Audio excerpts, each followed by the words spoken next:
Welcome to today's episode of the Remy Podcast, TRP. I am joined on both sides of me. I am sandwiched in between these two amazing gentlemen. Ruben and Lord Matthew are both with me in the booth today. Booth is not a colloquialism for anything else or any type of innuendo. What about sandwich? Sandwich very well may be. Okay. It's very cramped in here. It is what I expect and what I hear. So as kind of a recap from last week, we are going to talk about the Hall of Fame results. Matt and I kind of gave a rundown of who was going in, 4 for 4 on who we speculated going in based on the percentages, which reading numbers, I guess, is not really that impressive. But we'll get right into that, starting off congratulating the 2019 class of Mariano Rivera, Roy Halladay, Edgar Martinez. Boricua! Oh, your countryman. Yes. And Mike Mussina. The first thing I want to talk about, just before we get into Mariano being the first ever unanimous Hall of Fame inductee, is the hat game. People seem to really care about what hat an athlete wants to wear into the Hall of Fame. Rivera, obviously Yankees, Edgar Martinez, Mariners. It does get interesting with Mussina and the unfortunately departed Roy Halladay. Mussina split his career with the Yankees and Orioles, and then Halladay, known for being a Blue Jay and a Philly. Halladay's family did say that he will not be going in with a logo on his hat out of respect to both Philadelphia and Toronto, and then Mike Mussina also will not be going in with a logo on his hat out of respect for Baltimore and New York, saying that he really could not pick between the two cities that impacted his career so much. It is very uncommon, although not completely, for a Hall of Famer to not have a logo on their hat. Just kind of starting off, just because Matt and I were touching on the Hall of Fame a little bit last week. Matt, what is your opinion on logoless Hall of Fame inductees? Can't say I really have an opinion, I guess. I guess it's well, one neither thing. do they, apparently. Well, they share my opinion. I would think that if you had, it's one thing if they've played, 15 years with one team and 1 year with another team. I think it's pretty clear what team they're going to go with. But for players that had pretty stellar careers on multiple teams, Halladay, I think, had better years with Toronto, but he obviously won the World Series with Philly. Mussina. Halladay didn't win the World Series with Philly. I thought he did. I think they won in 2008, and he was on the team in 2009. No, they won in 2009, right? No, the Yankees won in 2009. Okay. That I can guarantee you, the Yankees won in 2009. I could have sworn he won with the Phillies. Well, in any case, I think he had a better overall numbers with Toronto. And Mussina obviously started with Baltimore. I remember him more as an Oriole just because that's when I really knew about him, I guess. And then obviously did much better with the Yankees, and they won some World Series there too. With them, it's a little grayer as to what logo they would pick. I think it's fine that they're going to be remembered for both teams. The people who know who they are going to remember them for the teams they're on. It's different, obviously, when you have one team that kind of dominates another, but in their case, I think it's fine. Nice, I agree. And I did check. Yeah, Halladay was not a Philly for that World So Series. the year after they won it, I guess. Hmm. Well, then there's the curious case of Mike Piazza, who actually had a better career with the Dodgers, but it's an easy decision. Mets, Dodgers? Come on. We have 0 West Coast listeners, so I'm okay with this decision. You have 0 Mets I was fans.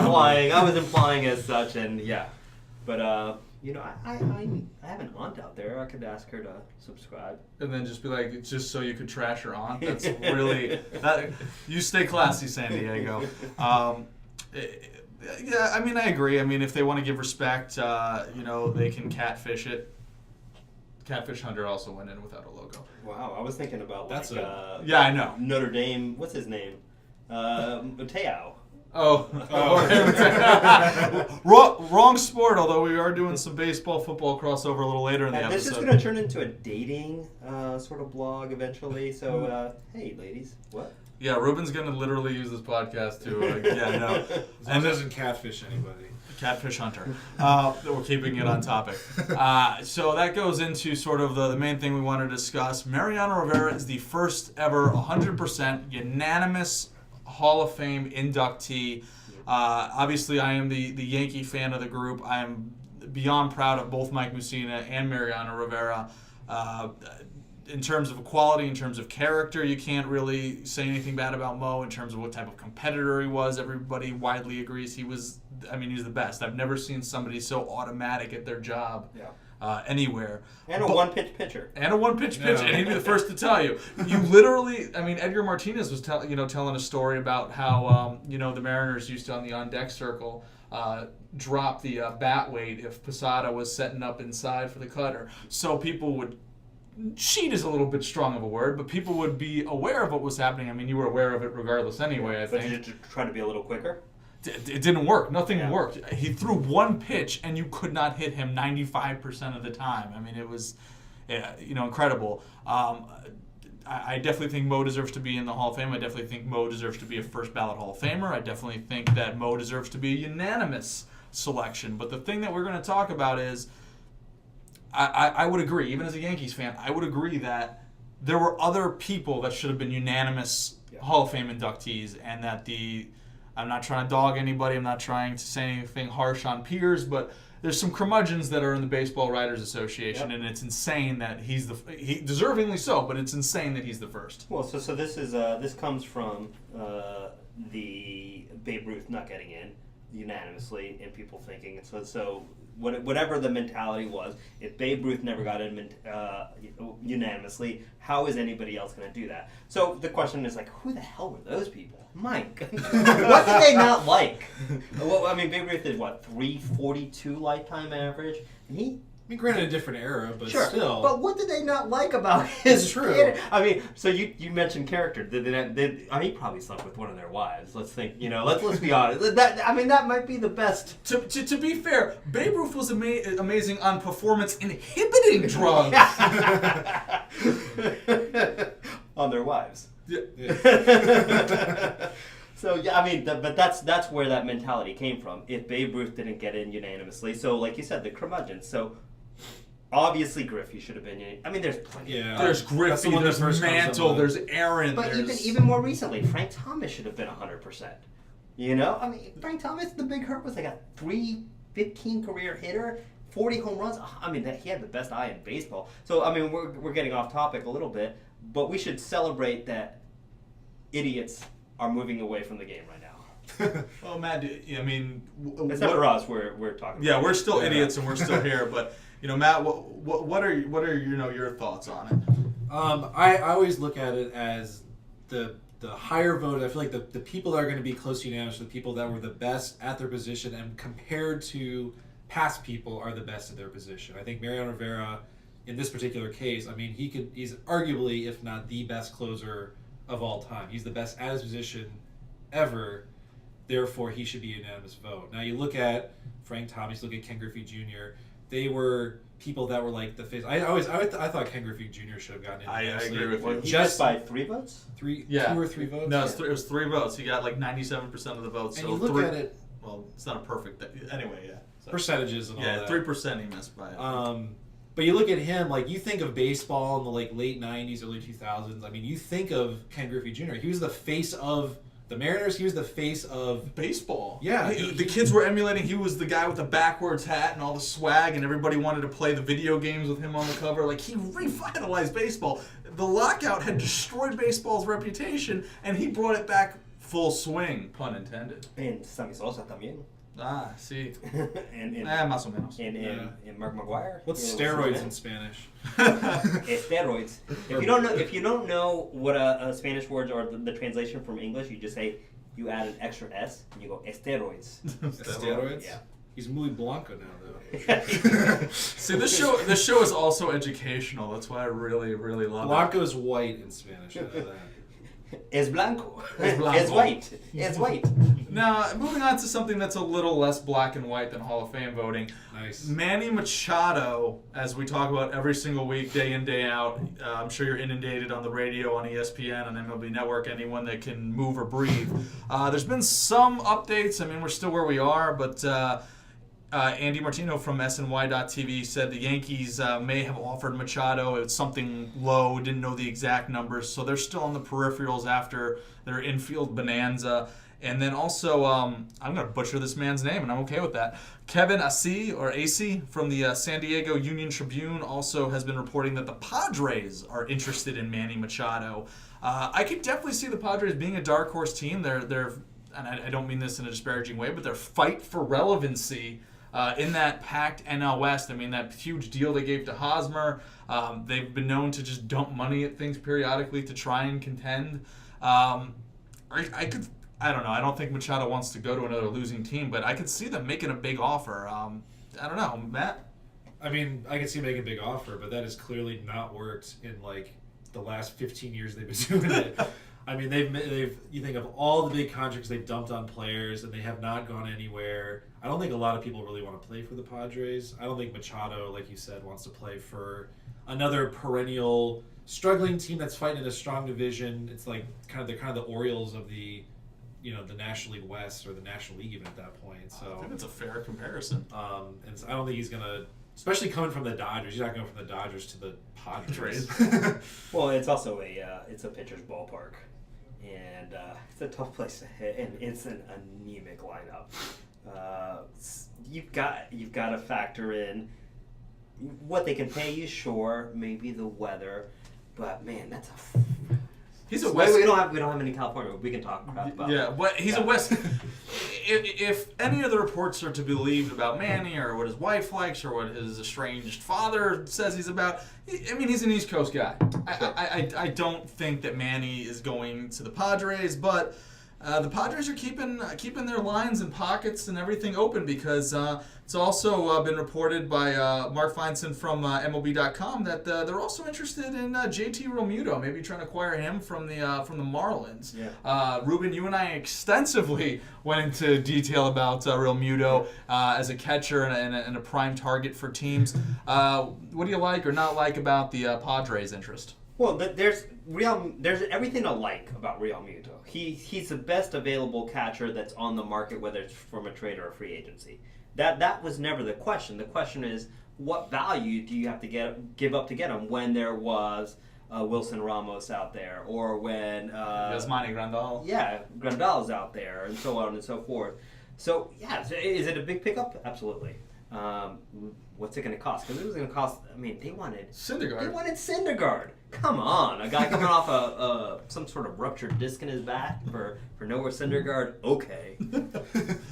And Matt, what is your thoughts? I know we've talked a little bit about the different trades and things going on too. Same reason with Machado. I mean, you're going from one last place team to another last place team. I mean, what is the Padres farm system that good that they have some like excess they can dump for someone like Realmuto? If they did, maybe. But if they're asking for what's the equivalent of Syndergaard in San Diego, they can give him Hosmer, I guess. Yeah, but the longer it goes, the less value he has. Sure. And I think that's what you're seeing that happen with, I bet, Machado and Harper. I don't know if we're going to talk about Harper later. But actually, that might not be true for a catcher, because there's less free agent options.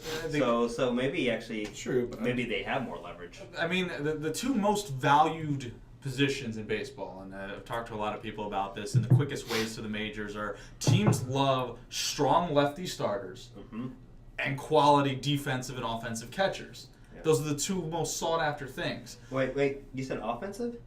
Defensive and offensive. No, and offensive. Oh, the Mets were going with defensive and offensive. So, God damn it. So close, on the precipice. And then also, the Padres do have some contention with that, because the Dodgers are reportedly interested on trying to acquire Realmuto now, and the Dodgers are not shy about making moves. We definitely know that. The Dodgers could offer some things that could be scary. They just picked up A.J. Pollock for 4 years, $50 million. He's got some escalators in that contract. Consolation prize. It's not a bad deal though. Pollock's a good defensive player. He's a good defensive player. He's got a 281 career average. He hit 21 bombs in 18, but Pollock is a little bit of a concern to me. In 2016, he missed time with a broken elbow. 2017, he had a strained groin. In 2018, he had a broken thumb. He doesn't stay on the field. In New York, we have a term for that. It's called Jacoby Ellsbury. But how do you have a lot of money and faith and investment in a guy that seems to get, and I know they're different injuries, it's not the same thing over and over, but how do you put that type of money in a player like that? You hope he bounces back. I mean, Matt, I think you're a good person to talk about this type of outfielder. You have Jason Hayward on your team. Hayward, his problem is he was healthy, he just didn't hit offensively. It wasn't an injury issue with him, but... They were looking for offensive. Offensive. Offensive, not offensive. Can you guys go into the... No, I'm sorry. No meaning. I got it. Well, we had to deal with... what's his face? I'm blanking on the name now. Our pitcher, Yu Darvish, is getting hurt most of the year. That was our offensive signing. Yeah, everybody knew that, though. Yep. I bet the Dodgers are a team that has a lot of money to spare. They can afford to, make these kind of risks that a lot of small market teams can't do. I think they're hoping that he bounces back and stays healthy. They have a pretty deep team anyway. They can afford to probably rest him more than the Diamondbacks could. I bet that they kind of take it easy with him and let him sort of acclimate to, not that he has to move far from Arizona to LA, but my guess is that it's kind of 4 years, $50 million is not a crazy contract by any means. Yeah. That's easily something that they can work with, and they can give him a little bit of time to get back into, I guess non-injury speed or whatever you want to call it. But when I say consolation prize, they moved Yesiel. But he's a better fit for. I like Puig, but he's a head case. Yeah, no. But why did they do that? And their entire this is Los Angeles. What does Los Angeles have now? They've got LeBron James. They want Bryce Harper. They've got a Super Bowl team. Whether they merit it or not, that's a different discussion. They have a Super Bowl team. They have LeBron James. They moved Yesiel Puig. Their fan base cannot be happy with Pollock. I would be happy with Pollock in New York for the Mets, but they can't. That's not what they were expecting. Well, your Mets said that they were just kind of looking at him at the peripheral. They were hoping he would maybe fall to a price, but there was no serious engagements since the winter. So the Mets really weren't ever players on Pollock. Yeah, well, there's a couple of Ponzi schemes that we're not sure if they're going to pay out there. And they're not, and your Mets aren't interested in Harper either. He's out of their price point. Your Broski Van Wagen. Well, it seems like nobody is interested in Harper, but we know Phillies that's and the Nationals. Phillies and Nationals. He will be in the NL. Well, maybe I'm wishing he'll be in the NL East one way or the other. I think, unless the Yankees put their. No, I'm not going to say anything. But he's not getting $400 million. He's not getting nobody's getting $400 million. We've discussed ad nauseum on the show that Mike Trout. Mike Trout would get $400 million, but he's the only. I don't even think Mike Trout gets a deal like that. Is he 26 or 27 now? Trout, I don't know. He's one of the two. I can promise you that. He would get. Wait. I'm gonna guess this. Who's the other one? Wait, the other what are we talking about? He said one of the two that will get $400 million. Who's the other one that he's thinking? I didn't say one of the two. I said one of the two are not getting $400 million in terms of Machado and Harper. Oh, gotcha. Trout's the only one that would even get close to it, though. Yeah. I would take him over Machado and Harper. Oh yeah, any day of the week. Anybody would, but there's also injury concerns. Not injury concerns, but how often is he going to be on the field? So he's 27. Jeremy just looked it up. 27. So he's still got he'll be 28. You say 5 to 6 years of prime Trout, but he's a beast. Yeah. He is the best baseball player. Yeah, defensively, offensively, not offensively. I got this. He is to the commissioner's image, though. Or the more beer I drink on this podcast, the more I figure out the meaning of words. That's how I get people to join me, is they have to literally be drunk to tolerate my presence. Wait, this is how you picked up your wife? No. Oh. I still don't to this day know how that happened. But does she listen to this podcast? I don't think she does. Love you. Hi, Anna. We'll get her on the podcast at some time because she is actually a Yankees fan, and that'd be fun. Didi. Yeah. But my wife's favorite baseball player is Didi Gregorius, which is a fine favorite baseball player to have. And she picked that before knowing he was good or anything. Anyhow, talking about prime stud athletes, right? That's kind of concluding us today with our final topic. Kyler. What? With an R at the end. Okay. The R is silent. I've heard the R is silent. Is it silent? It's not. I don't know. I don't know. He's your Heisman winner. He was drafted last year by the A's, signed for about $4.5 million. He is a unique situation because there's been two sport athletes in the past. There's people who've gone one way or the other with baseball or with football, and that's been their career path. But there's been such a discussion in terms of, what will he do? What will he end up? Where will he get selected in the draft? And baseball seems to be fighting for him. Major League Baseball was allowing the A's to work on something to get him an actual major league contract, which is not something that happens, and that's somewhat against the rules. But they're allowing it because it's not tampering. At least that's what they're saying, so they can acquire him. If you're Murray in this situation, you are going into the NFL draft because you want to see where you can get. Obviously he's talented in football. Obviously he's talented in baseball. For me, I will wholeheartly admit I am not a college football fan, so I'm not adequately prepared to speak as much as maybe you guys are.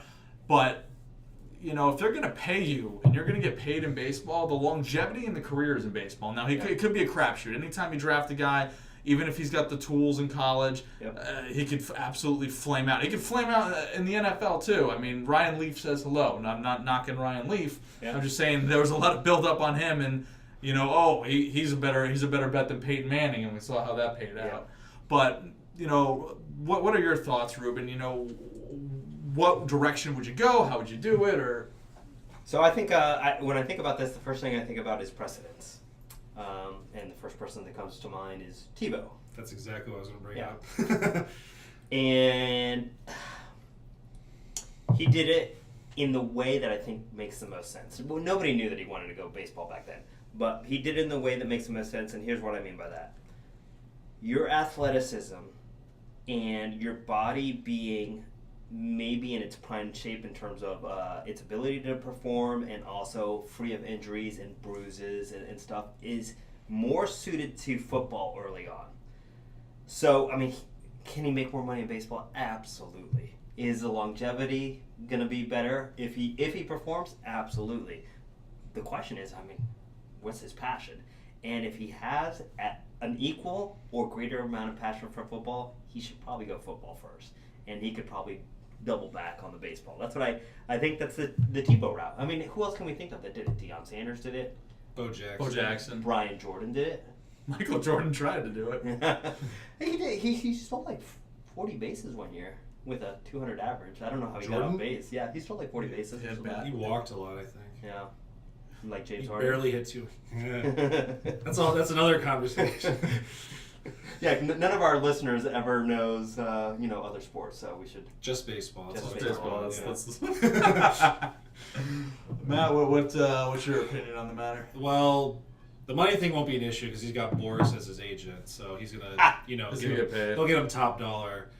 I think football players, if he is going to be a stud athlete in either sport, he's going to get more recognition and more publicity in football than he would baseball. I don't necessarily agree with you that. You look at, if you think of, again, I always think of this one article I read where it talked about the popularities of well-known athletes and the popularities of the sport. Football's more popular. Sure. Yeah, Top absolutely. 100 athletes of anybody, they listed, what is your favorite athlete, what's your best athlete, or whatever you want to say. There were 3 baseball players in that. Yeah. Derek Jeter, Babe Ruth, and Manny Ramirez. 2 of them don't play anymore. No, I get that. Why should they all don't play anymore now? I'm not even saying for popularity and recognition, but it's a unique situation where I think if he actually chose baseball over football, that would help bring on, and that's probably what the league office is thinking in allowing the A's to pursue him in the fashion that they are. Sure. If you could score one over the NFL, that's going to bring some notoriety, and he's going to get the marketing deals, and the A's are going to plaster his image all over Oakland. It's a unique situation that I know we mentioned Bo Jackson, and I know that we mentioned Deion Sanders, but there hasn't been something in that relevancy for 20 years or so. And I was reading recently that the A's actually already gave him a signing bonus. They did. That's the it was like 4.5 million. Yeah, $4.66 million. Yeah, that's the money I was talking about. So how is that how is that taken into account if he chooses another sport? He's still the property of the A's for baseball. But can he use that money? Yeah. Wow. Go play football. Make more. But the thing I don't know is what slot or anything is he added football? Like, what's he gonna make? Is it like $7 million? Yeah, well, I mean, what I I've heard is that you're thinking that he'll be targeted maybe mid to lower first round. So he's not going to be a top 5, top 10 pick. I heard like the Raiders and the Dolphins are looking at him. Yeah. Gruden like really wants him. Do you want to play for the Raiders or the I Dolphins? mean, you don't. Well, But if you're drafted by the A's and the Raiders, not that we want to talk too much football here, but the Raiders are moving to Las Vegas and they're going to have some money. it's true. So I also think of if he say he spurns the NFL and goes to baseball, the microscope is going to be very pointed on him in baseball. You think of like rookies, like some high prospect. You think of like Otani Mania. But he's going to get that guaranteed money. So let's say he has the microscope on him in the NFL, and there's no guarantee, and he doesn't get a guaranteed contract, and they cut him, and he makes nothing. Well, here's the other thing about football. He's 5'9". Yeah. A short quarterback in the NFL right now is Drew Brees. Drew Brees is 6 foot tall. Drew Brees also happens to be the most accurate passer in the history of football. The other, that's a tough sell right there. I mean, his athleticism is explosive. But you said the same. You could say the same about Tebow, though. Yeah. He had crazy athleticism, and he. Yeah, but he didn't have this. I mean, he had good intangibles, and he's a big dude, but he doesn't have the speed of this guy. Now, but Sure. My whole point of saying that is, you're more prepared physically right now to make an impact in football. You can't go to baseball and then double back to football. It's just not. I don't feel like it can work that way. I feel like it can work with football and doubling back to baseball. I agree with you. My whole thing was never that I didn't agree with you that he could go to football and double back to baseball. The thing is, if the A's right now are willing to, let's say they give him a $10 or a $15 million major league contract, and that doesn't mean he has to go to the major leagues as soon as he signs. He will be a minor leaguer. AAA or whatever. He'll be in single A. No, he'll go through the normal process, but he'll have his money. Versus you go to football, you don't pan out. Your leverage when you go back to Major League Baseball, zero. He's not getting the money that he wants out of the gates. And I think, I don't know. I don't know the kid. I wish him well. He's got a lot of tools. If he's all about money, and all things are being the same, he's going baseball. If all things are money, if all things are the same, his passion is equal, and he's about the money, he's going baseball. Okay. Yeah, I mean, that's fair. Why don't we just get him on the show? Yeah, if anybody knows him, call in, and we're still in the process of figuring out the technology. Let's fly him out. Like, we could fly him out here. We would do that. That'd be a pretty big coup. We would make it. Yes, please come have an interview with us. Tyler, we love you. Tyler, if you're listening to this, in this closet that we record. No, seriously, if you're listening to this, like, what? Yeah, first of all, why are you listening? No. The entertainment value per minute that we provide is actually higher, and I've done independent studies. the puns per minute is per minute is higher. Punts. I'm not gonna keep rhyming because this one. Well, you got to make a baseball. You went punts, and we got Kyler. What could we do? I got nothing. Nothing. We got it. We'll take an intentional. If he strikes out a lot, you could call him Kyler and just emphasize the K, I guess. Hey, no, don't talk that way if he's coming on the show. I'm not saying that'll give him motivation to not do that. I'm calling a flag and calling intentional grounding on the rest of this podcast. Yeah, 2 free throws for James Harden. Sorry. All right. Well, thank you guys very much for listening to us. Hopefully, there's some more Manny and Harper attractions, so we can finally put those stories to bed. Have you talked about that yet? We talked about Manny earlier about the Yankees and the Padres. We didn't do that every single podcast up to now. Well, okay. I see. Thank you for stringing me along and not doing anything. I guess you're the Mets after all. But we think Mike Piazza, I love you. Yes, Ruben does in fact love Mike Piazza. I'm assuming that Matt loves everyone Chris from the Bryant, 2016 Cubs, including Aroldis Chapman. I do love Aroldis Chapman, even though he kind of sucked in the end, but he gutted it out. Just don't pour one out on the equipment for him or something like that. That's fair. All right. So I've taken my 2 strikes trying to close this. I want to close it out before I take my 3rd. Thank you very much for listening to myself, Ruben, and Matt. We will be back again next week, hopefully with a little bit juicier topics, but I think today went pretty well. I think we gave 3 wonderful different viewpoints, and we didn't vomit all over each other like an ESPN show or something. It's, again, the Shannon Sharp Skip Bayless. I always think of that. For what it is. As long as we don't hit that bar, we're doing okay. So we're marginally clear in the bar. I think that's wonderful expectations. Keep it in that marginal range. And thank all of you for listening, and always be a fan.